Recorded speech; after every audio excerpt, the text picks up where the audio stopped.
Hi again, it's Shauna. Nice to see you.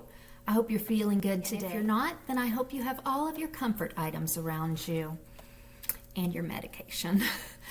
I wanted to do a video today about the faith portion of family and fibromyalgia. I think what I want to do is make sure that every week I am doing at least one video about faith for people who have fibromyalgia. I'm a Christian, and so today I want to tell you God is aware. He's been aware of your situation, of your health.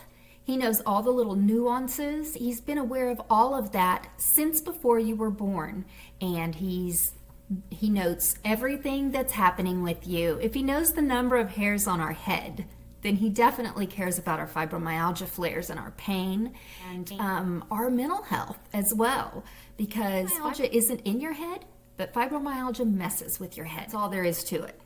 In this world, you will have trouble. Jesus said that. And boy, did he have trouble. Everybody was always after him since he started his ministry when he was about 30. The Jews were after him. The Roman government was after him. Everybody was after him because he said he was the Son of God. He had lots of trouble. Paul had lots of trouble. Paul was beaten and thrown on the trash heap for dead. And his friends came and got him out and nursed him back to health. He was in prison for years at a time. He was shipwrecked. He walked, I don't know how many, thousands or 100,000s, I have no idea, miles, just to spread the gospel. He was temporarily blind. He had a lot of stuff going on too. So in this world, you will have trouble. When Christians, some of them have what's termed the name it, claim it. Like, if I truly believe I'm healthy, then I am. I've been there, done that, and that doesn't work. God has me where he wants me, and he knows what's going on with me, and he knows what's going on with you. So, that verse where Jesus says, in this world you will have trouble, there's a second part of it. It says, but take heart, I have overcome the world. So what does take heart mean? It means have hope. Have hope that all of the sin, all of the pain, all of the shame, all of the suffering, God is aware of, and he's already ended it, but our time hasn't come to see that yet. So we're still on this linear timeline that we have as humans on earth, but we know what the end is. The end, we have to live from a place of victory, right? Even when we're in the fight, because my deal, I used to tell my kids when they were little, you have to what if it till the end.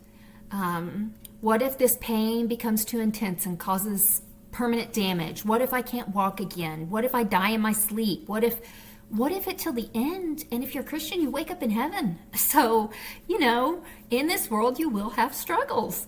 And I think we also need to look at the women in biblical history who had struggles. Ruth, Esther, Deborah, Sarah, Hannah, Mary, everybody. The other Mary with the 7 demons, everybody has trouble. So last week I put out a video that said, who am I? And so I had this identity crisis. I'm on this search for who I am in this skin. It's not the skin I thought I would have at 50, and it is what I've been given. So who am I today? And I mean, every time I ask myself that question, I come back to my very first answer. I'm a child of God. I mean, he created me. So my video was, who am I? It was just a little short, a little reel. And this weekend, I didn't make it to church, but I just watched the sermon right before I started filming this. And it's titled, I Am Somebody. So I feel like I asked, who am I? And I feel like I got a sermon titled, I Am Somebody. And that's pretty cool. In that sermon, Pastor Dusty said a few really important things, but one of the things that he said is we were created on purpose for a purpose. And with fibromyalgia, you kind of feel like you've stepped out of life, right? Like life is going on, and I got fibro, so I'm over here in bed, and all this is still going on, and I'm not privy to it. We don't step out of life. We're still living. We're still existing. We still need people. We still need love. We still need to participate in community, online or in our family, however we can, because we grow and joy in just communicating with other people. Loneliness is a killer, man. And loneliness is definitely something, loneliness and grief are definitely something that fibromyalgia patients deal with. And I know that firsthand. There's a word, I want to talk about two words. One word I want to take out of my vocabulary, and one word I'm going to add to my vocabulary. And I'm not happy about it. The word I'm going to remove is useless. I have found myself in my journal, and when I'm thinking about how I feel, the word useless keeps coming to mind. Just because I can't do what I did before doesn't mean I'm useless. It may be harder to accomplish the same things that I did before, but I'm definitely giving it more effort, even if I'm accomplishing less, and that's what God looks at, you know? Not that you can buy your way into heaven with work, but it's the heart that makes the effort. So I'm going to take useless out of my vocab. The one I want to add, which I'm not happy about, is disability.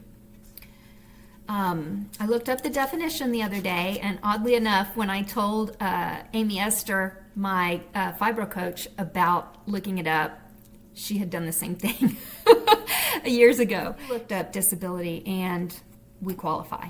We cannot do the things that normal people can do. We cannot have the same amount of productivity as we used to have, or even as someone our same age and gender and everything, and with the same work has. We just can't get there.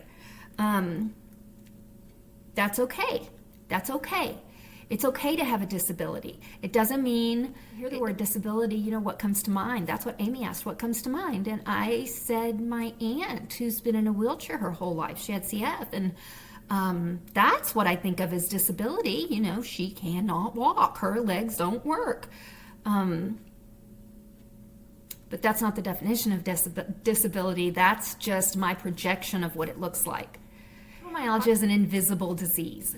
People see me on the screen with makeup and hair done and the whole 9 yards, and, you know, I look normal.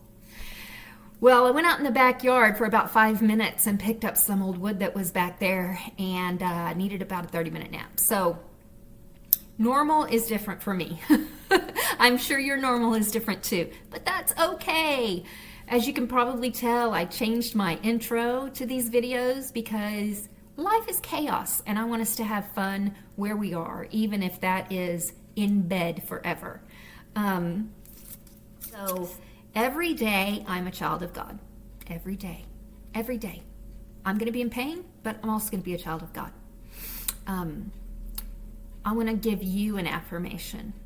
You are a masterpiece made by the Almighty God on purpose, for a purpose, and that does not change with the fibromyalgia diagnosis. You have a purpose. You're important. We need you. So step into community. Come on, join us. Let's talk. Let's talk about fibro. Let's talk about life. Let's talk about tips. Let's talk about faith. Let's talk about grief. Let's talk about joy. Let's have some conversations. When I have a conversation with someone who is chronically ill, I usually end up happier because we've fed off of each other, and if I don't let it get negative, then it's good to have that camaraderie, right? Well, I'll go ahead and let you go.